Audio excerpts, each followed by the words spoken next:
గృహప్రవేశం డే 2 వీడియోతో మీ ముందుకొచ్చేసాను. First part చూడకపోతే వెళ్లి చూసేయండి. అలాగే నా ఛానల్ ఫస్ట్ టైమ్ చూస్తే సబ్స్క్రైబ్ 3 చేసేసుకోండి. movie welcome back to stories. A million stories.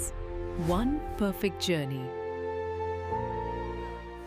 ఇదైతే నెక్స్ట్ డే అందరూ ఫ్రెష్ అప్ అయిపోయి బ్రేక్‌ఫాస్ట్ దగ్గరికి వచ్చేసాము. ఇంకాసేపట్లో సత్యనారాయణ స్వామి వ్రతం అయితే స్టార్ట్ అయిపోతుంది. ఇక్కడ మా అన్నయ్య వాళ్ళంతా బ్రేక్‌ఫాస్ట్ సర్వ్ చేస్తున్నారు. అలాగే మా ఆర్య, మా మరిది కూడా సర్వ్ చేస్తున్నారు. మా హస్బెండ్ ఏమో వీడియో కవర్ చేస్తున్నారు. మా లక్కీ ఎప్పుడు సర్వింగ్ దగ్గర నేను ఉంటాను అంటాడు. అండ్ మా డ్యాడీ, మా తాతయ్య తండ్రి, తనయులు అని మా డ్యాడీ అంటున్నారు కదా! అంటే మా తాతయ్య చిన్నాన్న అవుతారు. కానీ మా డ్యాడీ, మా తాతయ్య సేమ్ ఏజ్. ఇన్‌ఫాక్ట్ మా తాతయ్యే కొంచెం చిన్న. వాళ్ళిద్దరూ కలిసిమెలిసి పెరిగారు. ఫ్రెండ్స్ కూడా. ఇక్కడ పంతులు గారు ప్రసాదం అయితే స్టార్ట్ చేసేసారు. మా ఊరు వైపు ప్రసాదం పంతులు గారే చేస్తారు. వాళ్ళకి చాలా ఈజీగా కుదిరేస్తుంది. మీలో సత్యనారాయణ స్వామి ప్రసాదం ఎంతమందికి ఇష్టం? చాలా మందికి ఇష్టమై ఉంటది. మా ఆర్య అయితే స్టార్టింగ్‌లో టెక్స్చర్ చూసి నాకొద్దు బాబోయ్! అన్నాడు.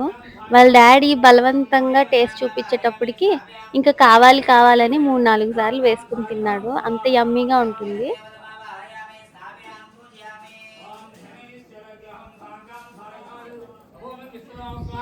ఇంకిక్కడ పంతులు గారు పూజ జరిపించడం స్టార్ట్ చేశారు.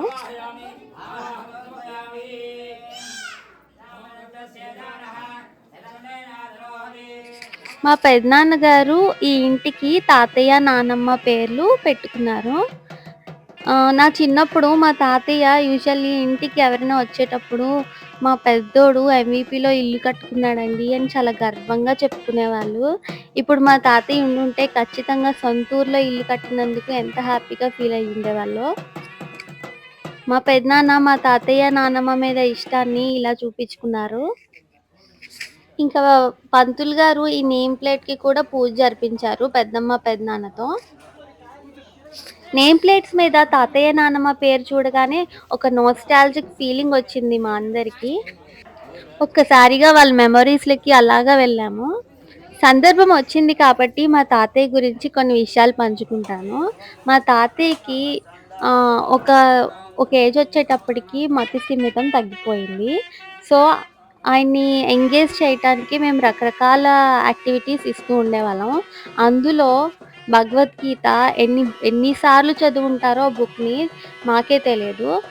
అదయిపోయిన తర్వాత ఇంకో బుక్ వెంటనే ఇచ్చేయాలి.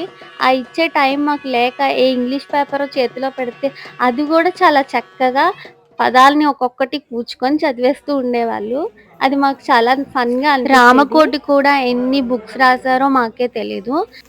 ఆయన్ని ఎప్పుడు బిజీగా ఉంచాలి. బిజీగా లేకపోతే బయటికెళ్దాము, అటు తిరుగుదాము అన్న ఆలోచనలు ఎక్కువగా వస్తుండేవి. అందుకని మాక్సిమం టైం మేము ఆయన బిజీగా ఉంచడంలోనే ఉండేవాళ్ళం.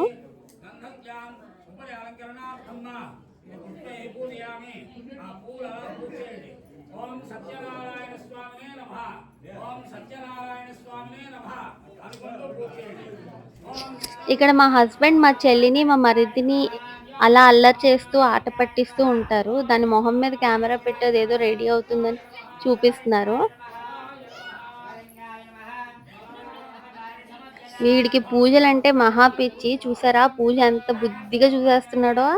బుద్ధిమంతుడిలాగా. కానీ నంబర్ 1 అల్లరోడు.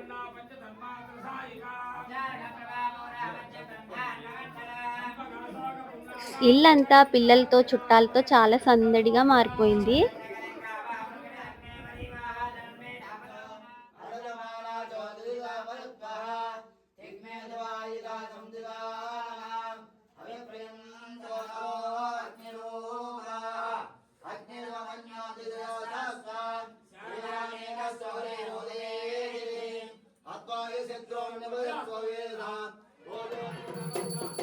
ఇంకిక్కడ పూజ అయితే కంప్లీట్ అయిపోయింది. దేవుడికి హారతిస్తున్నారు.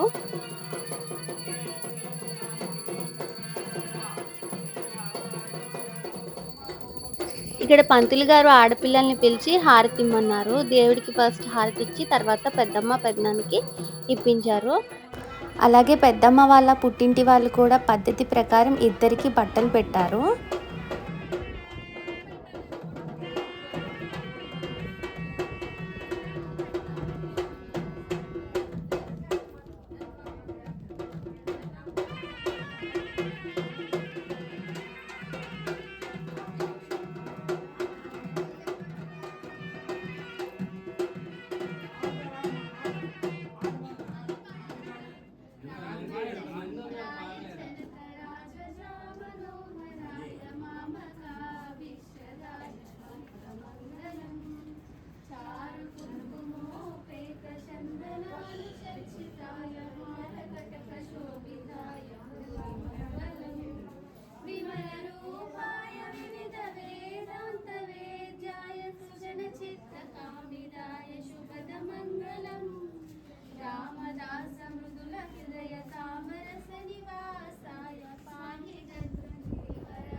అలా పంతులు గారు మంగళం పాట పాడమంటే మాకు తెలిసిన మంగళం పాట పాడాము. తప్పులుంటే క్షమించండి. ఇంకిక్కడ పూజ కంప్లీట్ అయిపోయాక పంతులు గారికి పెదనాన్న, పెద్దమ్మ తాంబూలం ఇచ్చారు. అలాగే వచ్చిన ముత్తైదువులందరికీ పెద్దమ్మ తాంబూలం ఇచ్చింది.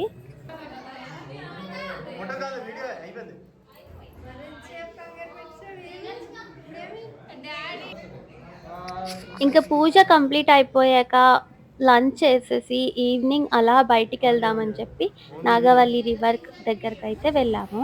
అక్కడ కాసేపు ఫ్యామిలీతో ఎంజాయ్ చేసి ఇంక టాటా బాయ్ బాయ్ చెప్పేసాము. ఇంటికొచ్చి పడుకుని పోయాము. నెక్స్ట్ డే మార్నింగ్ ఆఫీస్ ఉంది కాబట్టి అందరూ ఎటు వాళ్ళు అటు స్టార్ట్ అయిపోయారు. Thank you for watching. Bye bye. ఇప్పటివరకు నా ఛానల్‌ని సబ్స్క్రైబ్ చేసుకోకపోతే ప్లీజ్ సబ్స్క్రైబ్ చేసుకోండి. అలాగే తప్పకుండా లైక్ చేయండి. మీరు లైక్ చేస్తేనే యూట్యూబ్ ఆడియన్స్‌లోకి వీడియోని పుష్ చేస్తుంది. మరో మంచి వీడియోతో మీ ముందుంటాను. అంతవరకు సెలవు.